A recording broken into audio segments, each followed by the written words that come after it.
Seorang pria ditinggal mati karyawannya terpaksa harus merawat anak dari karyawannya itu untuk keuntungan pribadinya, tapi siapa sangka di tengah jalan anak yang gak bisa mendengar, melihat dan berbicara ini perlahan-lahan merubah kepribadiannya. Halo, saya 10 menit balik lagi nih dengan film drama menginspirasi buat kalian, sebuah film dengan judul My Lovely Angel. Semoga cara saya merangkum dan isi narasi filmnya bisa dimengerti sama kalian semua, dan langsung aja kita masuk ke alur ceritanya. Film ini dimulai dengan seorang pria bernama Jae-sik.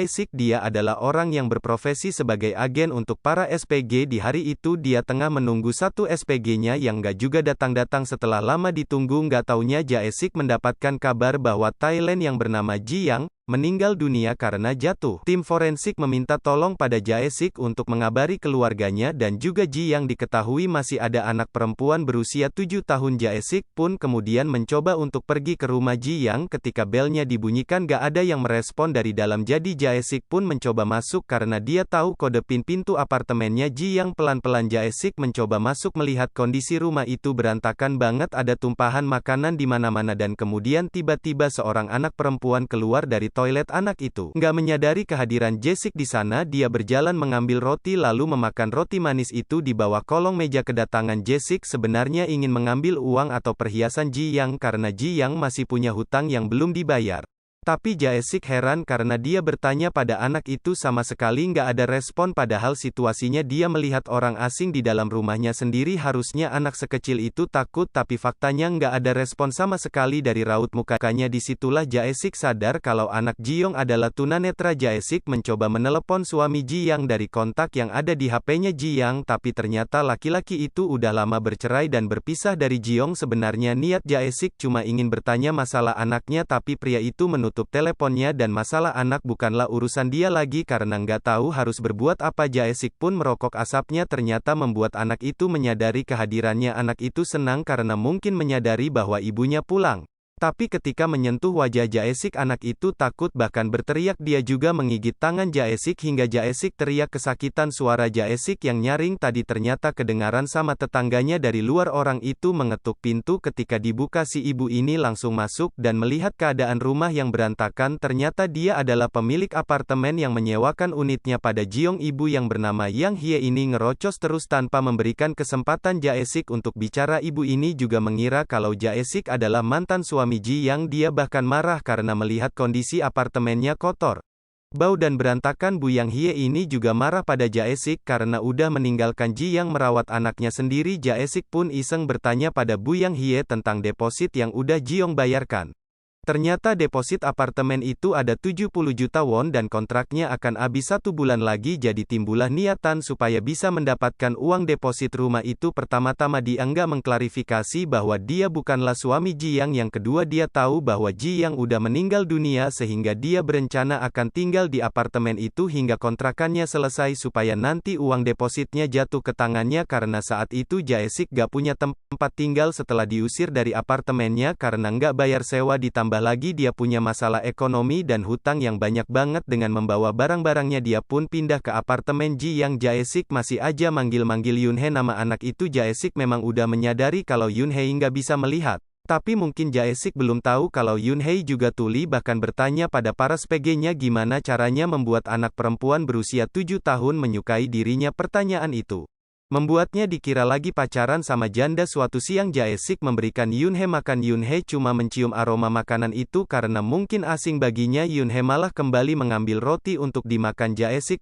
pun kemudian menyingkirkan semua roti supaya Yun-hye mau makan jajangmyeon yang dia beli waktu berlalu. Ketika perut Yun-hye lapar, dia kaget karena nggak bisa menemukan rotinya di atas meja. Yun-hye berteriak-teriak dan menangis. Jae-sik mencoba menyuruh Yun-hye makan jajangmyeon, tapi Yun-hye nggak sengaja menepisnya hingga jajangmyeon itu tumpah. Itu tumpah mau nggak mau dia isik harus keluar membeli roti yang baru supaya Yun-hye mau makan. Tapi karena roti yang dibeli bukan roti manis, Yun-hye yang lapar malah tertarik pada aroma jajangmyeon yang lagi Jae-sik makan. Karena Yun-hye makan langsung dengan tangannya membuat nafsu makan Jae-sik jadi hilang dan membiarkan Yun-hye menghabiskan Jajang Myeon setelah selesai makan Yoonhee pun ke Wi. Mungkin di situ Jae-sik mulai menyadari bahwa Yoonhee juga mengalami gangguan pendengaran. Gak disangka di WC Yoonhee malah bermain-main dengan foam pencukur milik Jae-sik hingga mukanya penuh dengan foam tersebut. Suatu hari ketika bekerja SPG-nya Jae-sik diganggu sama bapak-bapak usil yang turun tangan pun terpaksa mendapatkan bogeman dari si bapak itu yang menyebabkan memar di sekitar matanya. Ketika berada di apartemen dia mencoba untuk istirahat, tiba-tiba dia mendapatkan telepon dari Bu Yang Hye bahwa nanti dia dan petugas lainnya mau membersihkan unit apartemen tersebut dikarenakan ada makelar yang ingin melihatnya. Mendengarkan hal itu Jae-sik pun mengatakan dia lagi nggak ada di rumah, jadi dia pun buru-buru pergi supaya Bu Yang Hye nggak datang. Tapi begonya dia pas kabur dari sana HP-nya malah ketinggalan, jadi dia terpaksa kembali ke rumah dan di sana udah ada Bu Jang Hye menunggu di depan pintu.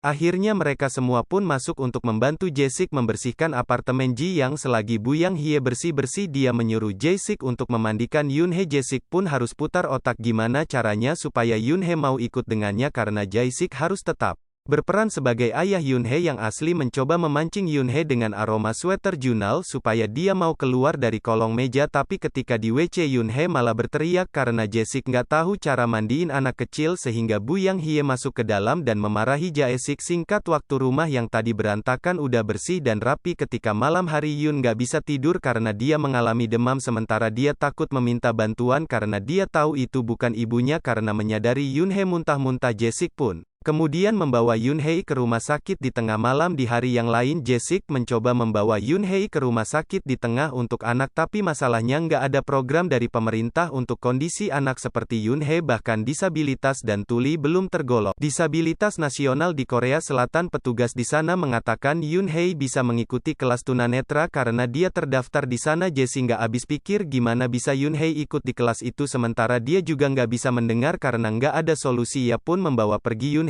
dari sana. Dalam hati Jae-sik berpikir bahwa dia harus mengajari anak ini sendiri dan mengurusnya di rumah. Jae-sik mencoba untuk mengajari Yoonhee supaya kenal dengan huruf alfabet dan menggunakan telapak tangan sebagai media komunikasi. Awalnya memang sulit karena Jae-sik harus mengajari Yoonhee dengan sentuhan, karena itulah satu-satunya cara berkomunikasi dengan Yoonhee. Lagi asik belajar Jae-sik kedatangan orang, ternyata itu adalah orang-orang dari pengadilan. Kedatangan mereka untuk menyita barang-barang Jiang karena Jiong mungkin terlibat hutang dengan bank. Semua barang disita termasuk laptopnya Jae-sik karena dia mengaku bahwa dia adalah suaminya Jiang. Gak hanya itu, uang deposit apartemen pun juga akan disita oleh pengadilan. Sia-sia sudah ke pura-pura Jae-sik selama ini untuk mendapatkan uang deposit, dia malah nggak mendapatkan apa-apa sekarang. Tapi dia harus tetap merawat Yoonhee. Masalahnya ternyata nggak datang di rumah aja tapi di lingkungan kerjanya. Jae-sik juga mendapatkan cobaan karena salah satu SPG-nya dikatakan bekerja dengan orang lain. Jae-sik gak hanya itu, ketika Jae-sik datang ke kantor dia mendapatkan kabar bahwa pekerjaannya diambil alih oleh rekannya yang bernama Cheo Jin. Jadi Jae-sik datang mau minta penjelasan.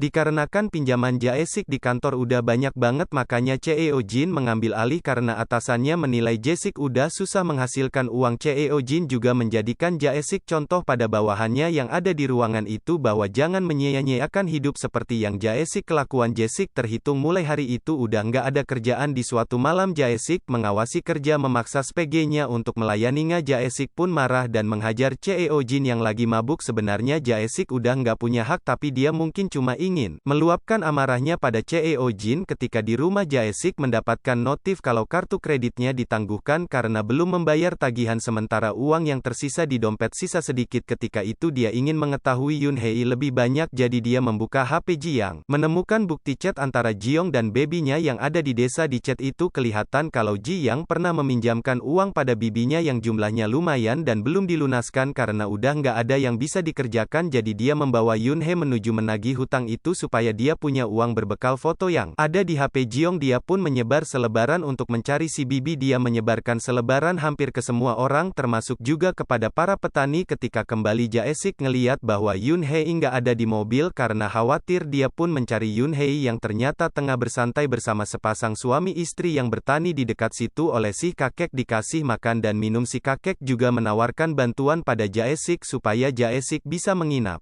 di balai masyarakat karena menemukan si si Bibi pastinya butuh berhari-hari. Tentu aja Jae-sik mengambil tawaran itu, tapi sebagai gantinya dia harus membayarnya dengan bekerja membantu si kakek. Karena kerja kerasnya dia asik pun kemudian mendapatkan penginapan dan juga makanan. Di malam itu dia asik mendapatkan telepon dari bekas PG-nya. Dia diceritakan tentang si Bibi yang ternyata adalah penipu. Bibi itu bukanlah keluarga Jiong dan Ji Yang merupakan korban penipuan, berarti screenshotan chat di HP Ji Yang merupakan barang bukti penipuan yang disimpan oleh Jiong. Karena zong banget, jadi keesokan harinya memutuskan untuk kembali ke kota karena Yoonhee lapar dan gak ada Indomaret di sekitar jalan itu. Akhirnya memutuskan untuk berhenti di tepi jalan mencuri semangka di ladang orang dan membawanya ke mobil yang dia nggak sadari. Ternyata kawasan itu dipantau CCTV. Dia pun membawa Yoonhee ke tepi sungai untuk menikmati semangka curiannya itu. Setelah mereka menghabiskan semangkanya, datanglah seorang perempuan bernama Yoonju. Dia langsung mengatakan bahwa Jae-sik mencuri semangkanya. Jae-sik pun langsung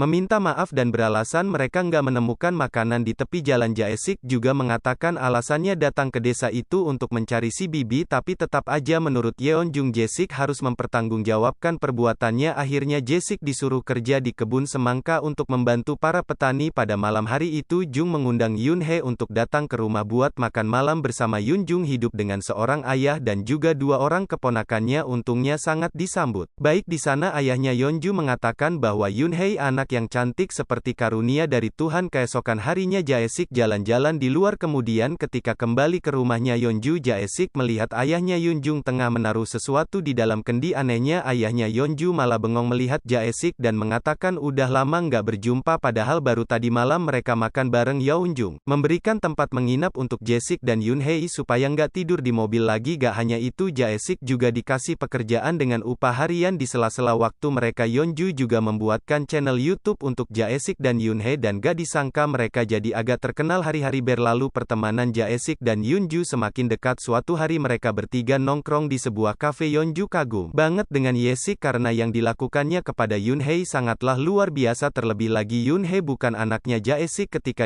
di rumah, Yoonjung memberikan hadiah sweater dengan rajutan semangka yang Yeonju rajut sendiri. Melihat senyum Yoonhee begitu lebar dan manis membuat hati Jae-sik jadi hangat banget. Di waktu yang sama Jae-sik kedatangan tamu, ternyata itu adalah Cheo Jin dan para anak buahnya. Kedatangannya jauh-jauh ke sana mencari Jae-sik selain membalas dendam karena udah dihajar malam itu. Ternyata Cheo Jin juga menagih hutang kantor pada Jae-sik. Lagi-lagi Jae-sik dihina karena hidupnya yang menyedihkan karena nggak bisa bayar hutangnya. Mobil Jae-sik diambil. Di waktu itu Jae-sik berpikir bahwa dia benar-benar udah jadi seorang pecundang yang gak bisa apa-apa. Ketika pulang ke rumah Hyunji, Jae-sik memeriksa kendi yang waktu itu ayahnya Yoonju taruh sesuatu di dalamnya. Ketika dilihat ternyata di dalamnya ada gulungan uang yang kalau diperkirakan jumlahnya nggak sedikit. Di waktu yang bersamaan Yoonju datang menanyakan memar di wajah Jae-sik nggak menjawab apa-apa selain bertanya di mana keberadaan Yoonhee. Kata keponakannya Yeonju, Yoonhee tadi bersama si kakek. Mendengarkan hal itu Yeonju pun langsung berlari. Jae-sik dan Yeonju mencari si kakek dan juga Yoonhee yang nggak tahu pergi kemana. Ternyata ayahnya Yeonju mengalami demensia atau pikun parah. Pantas aja waktu itu dia nggak ingat sama Jae-sik, jadi mereka berdua khawatir banget si kakek dan Yoonhee menghilang. Untungnya mereka berhasil ditemukan lagi menikmati senja di pinggir sungai. Baru kali itu Jae-sik merasa khawatir dan takut kehilangan Yoonhee untuk yang pertama kalinya di malam hari. Ketika tidur Jae-sik nangis karena seakan dia udah berada di titik terendah dalam hidupnya, apalagi dia belum bisa memberikan yang terbaik buat Yoonhee. Besok pagi Yeonju kaget karena nggak menemukan Jae-sik dan Yoonhee di kamarnya. Yoonjung menemukan sebuah catatan dari Jae-sik yang memberitahu Yoonhee untuk memeriksa kendi di luar rumahnya. Sebenarnya bisa aja Jae-sik mencuri uang itu karena si kakek yang pikun dan dia juga perlu uang, tapi bagusnya itu nggak Jae-sik lakukan. Sementara itu di stasiun Jae-sik mencoba menelepon ayahnya Yoonhee. Jae-sik rencananya ingin menyerahkan Yoonhee kepada ayah kandungnya Jae-sik, kemudian diajak ketemu oleh ayahnya Yoonhee di sebuah tempat. Ayahnya Yoonhee memberikan sejumlah uang pada Jae-sik supaya Jae-sik mau mengurus anaknya. Jae-sik pun tidak terima dengan uang itu dan memilih untuk membawa Yoonhee pergi. Si ayah sampai berlutut memohon pada Jae-sik, tapi Jae-sik nggak peduli dan memilih untuk meninggalkannya. Mungkin dalam hati dia berpikir, ayah macam apa yang tega membuang anaknya yang disabilitas pada orang asing yang bahkan nggak mengenalinya. Singkat waktu mereka pun kembali ke kota karena nggak bisa menghidupi Yoonhee dengan keadaannya yang sekarang.